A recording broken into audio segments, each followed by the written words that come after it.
Duas missionárias mormons são encarregadas de visitar um homem que demonstrou interesse na religião delas. Chegando lá, ele convence as duas a entrar em sua casa, conversa vai, conversa vem, e o papo começa a tomar rumos inesperados. Para as moças, no caso, porque pro cara, tudo estava correndo conforme o planejado. Olá, missionários encurralados, olá, missionárias encurraladas, eu sou Otávio H, este é o Super 8. E hoje, vamos falar desse terror minimalista da A24 que tem como grande diferencial 1. A questionadora trama acerca de religião e 2. A participação de Hugh Grant como o hipotético vilão da parada. Esse é mais um filme interessante que surgiu causando debates em festivais por ser muito calcado em boas ideias de texto. Mas se engana quem acha que isso basta para escrever bons roteiros, viu? Porque sem conhecimento teórico, prática e bagagem, a gente fica atolado nas boas ideias para sempre. Agora, se você quer realmente aprender a escrever roteiros profissionais, que tal conhecer a EBAC, Escola Britânica de Artes Criativas e Tecnologia. Essa é uma instituição de ensino online com mais de 150 cursos, dentre os quais vários na área de TI,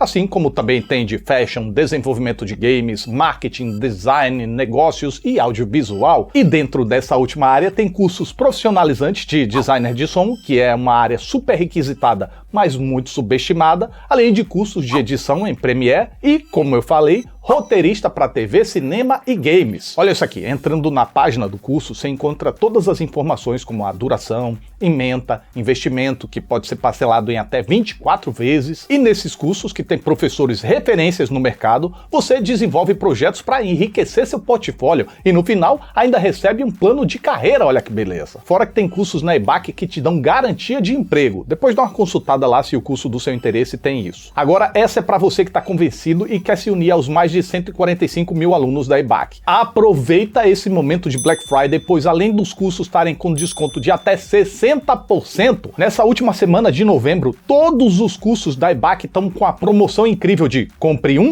e ganhe outro. Pois é, você compra 2 cursos e o de menor valor sai de graça. Mas espera que acabou não, porque acessando pelo meu link ou usando o meu cupom SUPER300, você ainda ganha mais R$300 de desconto. Isso mesmo, R$300 de desconto. Sem sombras de dúvidas, é a melhor oportunidade do ano para você finalmente achar uma área de trabalho que seja a sua cara. Bom, no mínimo, vale a pena dar uma olhadinha lá. E achando algo que seja do seu interesse, não vai perder os descontos, né? Bom, devidamente encaminhados, agora vamos lá pro trelelê desse vídeo. Portanto, simbora! O problema de um maestro sem ritmo no coral da igreja é que ele rege? É reger o que precisa mostrar pra ver esse filme no cinema? Um evangelizador que não consegue converter ninguém é um missionário impossível? Tudo isso e muito mais agora. Herege é uma obra de terror mais peculiar do que pode parecer numa primeira impressão. Acontece que mesmo não amontoando recursos que buscam uma maior aceitação popular, é um filme plenamente capaz de gerar interesse tanto num pessoal mais criterioso quanto na turma de shopping center. Assim como mesmo que frequentemente percorra certos trajetos mais tradicionais, há em sua narrativa algo que dá a ele uma cara única. Um texto significantemente eloquente, reflexivo e filosófico que avança de mãos dadas a uma tensão de mistério e iminência de primeira, de modo que um carrega o outro, o outro carrega um, levando a trama pra frente de forma sempre instigante e provocativa. Não só pelas discussões levantadas pelo texto, mas também pela forma como a direção espizinha a nossa expectativa. Num primeiro contato, o filme pode dar uma impressão de que estamos diante de mais uma trama em que jovens vítimas vão enfileirar burradas enquanto pelejam nas mãos de um algoz carniceiro. Porém, não demora pra gente começar a perceber que as coisas não estão correndo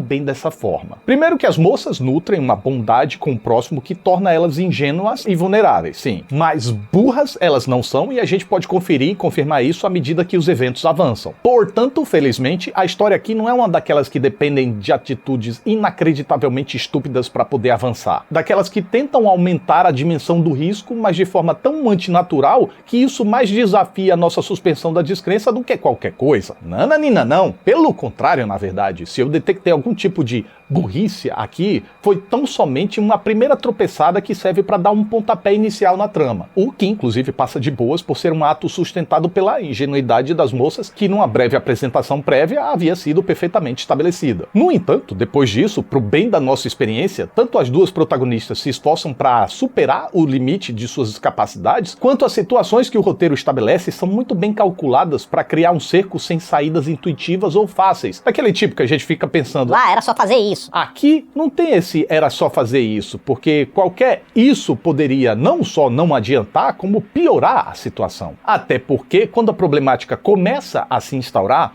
um segundo pensamento que a narrativa pode nos despertar é: será que existe um perigo mesmo? Será que esse seria um filme de terror sem risco? Ou ainda, será que o risco só nasceria a partir do desespero? Pois é, as protagonistas podem especular e temer, já que há um evidente clima de estranheza no ar, primeiro por conta do comportamento enigmático do anfitrião e depois por conta das características estranhas envolvendo objetos, decorações, dispositivos e uma iluminação gradativamente funesta à medida que se avança nos cômodos da casa. E tudo isso obviamente levanta suspeitas, muitas suspeitas. Mas o que pega é que o roteiro maliciosamente mantém a confirmação em suspensão por um bom tempo, o que faz sentido na trama também, afinal de contas nenhum dos personagens parece interessado em acelerar as coisas. As potenciais vítimas não querem jogar tudo pro alto, pois assumir o quanto estão se sentindo ameaçadas poderia alertar o eventual algoz, o que limitaria saídas e tornaria a situação precocemente incontornável. E da parte da possível ameaça, se ele tiver planejado sim algo vil, quanto mais tardar a se anunciar, mais encurraladas e vulneráveis as vítimas vão ficar. Além de que outra coisa que favorece essa suspensão da confirmação, e que eu posso falar sem revelar demais sobre o plano do antagonista vivido pelo Hugh Grant, é que o homem quer conversar. Ele está muito disposto a conversar. Desta forma, o bate-papo que se instaura quando a trama começa a se desenvolver não apenas tem o intuito de causar um derretimento gradual na sensação de segurança, como é a ferramenta principal do antagonista, cujo objetivo, pelo menos no estágio inicial, é provocar, testar e desafiar a crença das pobres missionárias desavisadas. Elas foram fazer uma visita para pregar, achando que o cara não sabia muito de religião e quem sabe conquistar mais um fiel, mas quem recebeu uma pregação de alguém expert foram elas. E bem, até esse momento, para quem não tiver o hábito de tentar converter os outros religiosamente por aí, não é estranho experimentar um sentimento de catarse em ver alguém provando do próprio veneno, em ver o feitiço virando contra o feiticeiro. Agora, à medida que a coisa avança, o filme começa a testar assim o espectador sobre qual lado ele quer realmente ficar. Por mais que o personagem do Hugh Grant esteja fazendo uma contrapregação catártica e o roteiro demonstre compartilhar de algumas de suas opiniões, há também uma névoa incômoda no ar, dado o fato das moças estarem pelo menos sendo seguradas para permanecer nesse trelelê esquisito. Nisso, os roteiristas até me pareceram sensatos para perceber o terreno escorregadio no qual se encontravam e então tomar as devidas precauções para separar o pertinente do impertinente, o legítimo do ilegítimo, o admissível do inadmissível, o aceitável do inaceitável, do básico do extrapolado, você entendeu. Como? Reconhecendo situações problemáticas como tais por meio das reações dos personagens e por meio dos desdobramentos dos acontecimentos. Claro, tudo isso sem anular a natureza do projeto, pois se tratando de um filme de suspense e terror, é esperado e aceitável que conte com certas injustiças incômodas. O que demonstra de fato a consciência do roteiro é que, quando algo moralmente condenável acontece, a narrativa retrata o evento com um tom apropriado para reconhecer e condenar o problema. Assim, embora o texto levante argumentos bem sacados, pertinentes e provocativos contra a fé e as instituições religiosas, eu não creio que a obra desmereça as diversas crenças que existem por aí. Até porque, uma vez que as moissolas decidem rebater, o roteiro não nega a elas inteligência, pensamento crítico e autoconsciência, permitindo que elas também possam dar respostas e contra-argumentos válidos e à altura. Claro, não é a ideia que o roteiro demonstra defender, mas me pareceu que ele foi honesto ao validar os argumentos teístas e a crença em si, não ridicularizando e tratando as personagens crentes como boloides e reservando seus questionamentos mais mordazes para o que motivaria as pessoas a se associarem a essa ou aquela religião, considerando o que convém, desconsiderando o que não convém e assumindo a religião escolhida como uma verdade absoluta, ignorando todas as demais que também se consideram como a verdadeira. No final, a religião certa acaba sendo a que mais se mostrou hábil em cooptar, seja por conveniência, seja por costume familiar, seja por domínio no tempo e na região que a pessoa vive,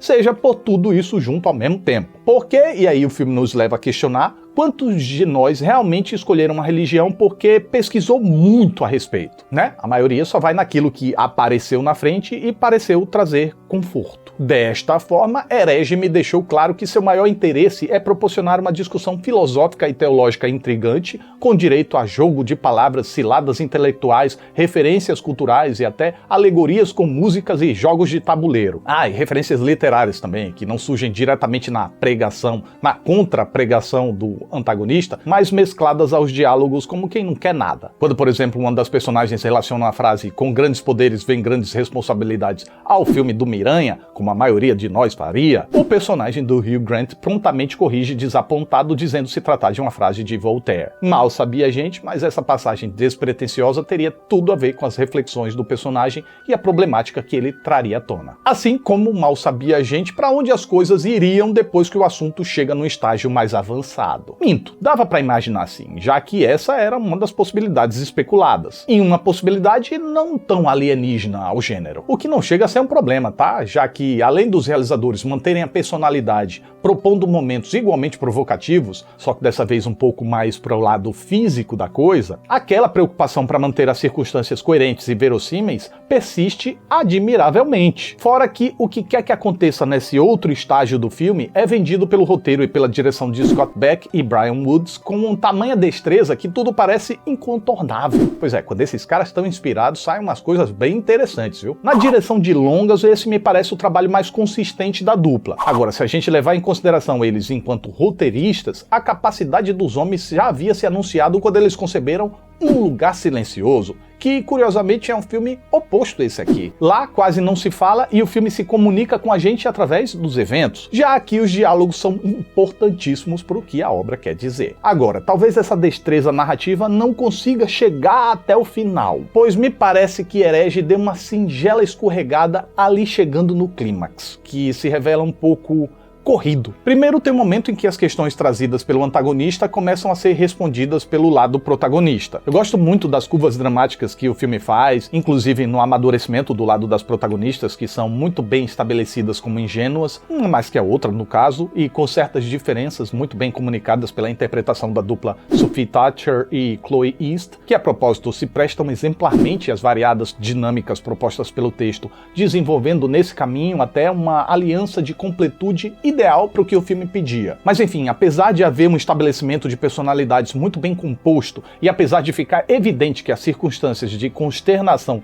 que as personagens experienciam forçaram um amadurecimento intensivo, me pareceu que a curva que elas precisaram fazer acabou sendo brusca demais quando uma personagem se transforma repentinamente numa Sherlock Holmes. Transição não tão natural que causa estranhamento, principalmente por divergir de como o filme estava se mantendo até então. A sensação que me deu é como se a gente estivesse num carro e o motorista não diminuísse a velocidade na hora de fazer uma curva muito fechada. Aí o que acontece? A gente é sacudido para o lado e sente que essa não foi a melhor forma de percorrer esse trajeto sinuoso. O problema é o trajeto? De forma alguma. O problema é a pressa do piloto. Pressa que foi continuada no que vem após também. A obra traz uma mensagem de impacto, mas sem inserir uma cena de transição no meio, sem dar sequer um mínimo respiro para que a gente possa assimilar melhor onde todo o percurso nos trouxe. Instantaneamente o filme já salta para um clímax que é, por sinal, igualmente corrido. Sabe, é um filme tão paciente na maior parte da duração.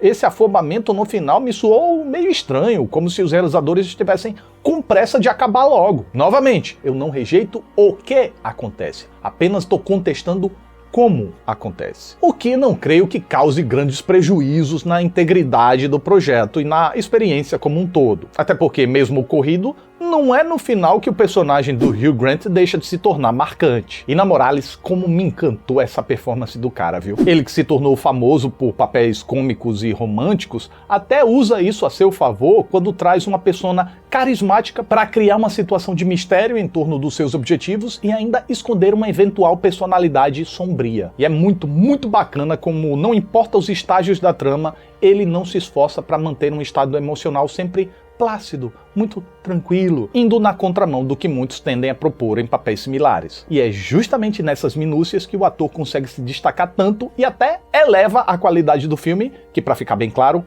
já era alta. E é assim que Herege se configura como um suspense terror que, mesmo através de uma trama singela em fisicalidade, com poucos personagens e restrita a poucos ambientes, tem um texto afiado em diálogos e eventos para instigar uma curiosa reflexão sobre a presença da religião nas sociedades. E quando os autores se propõem a dirigir o próprio texto, fazem isso com a devida atenção para que pelo menos a maior parte do filme preserve seu suspense e picos de terror com uma coerência admirável. Dá uma corridinha no final, fazendo curvas um pouco bruscas, que fazem a gente sentir o balanço, mas não chega a comprometer a experiência total, que continua assim sendo muito própria. E essa é a minha reação enquanto assisti ao filme. E lembrando que se você tiver interesse de entrar no mercado de trabalho ou tiver querendo mudar de carreira, e essa carreira for nas áreas de criatividade e tecnologia, essa é a melhor oportunidade para você fazer os cursos da EBAC, porque além dos cursos estarem com até 60% de desconto, nessa última semana de novembro tem a promoção de compre um e leve outro, pois é, fazendo 2 cursos, o menor sai de graça. Fora que com o meu cupom SUPER300 você garante ainda mais R$300 de desconto. Dá uma consultada no link na descrição, comentário fixado ou no QR Code, porque essa promoção tá demais. Então é isso, mas o Super 8 tá chegando ao final. Fico muito grato pela atenção de vocês. Muito obrigado, até a próxima. Tá sentindo? Ó, cheirinho de bolo. Chega aí, comer o bolinho. Fica, vai ter bolo. De blueberry. Que delícia, olha só.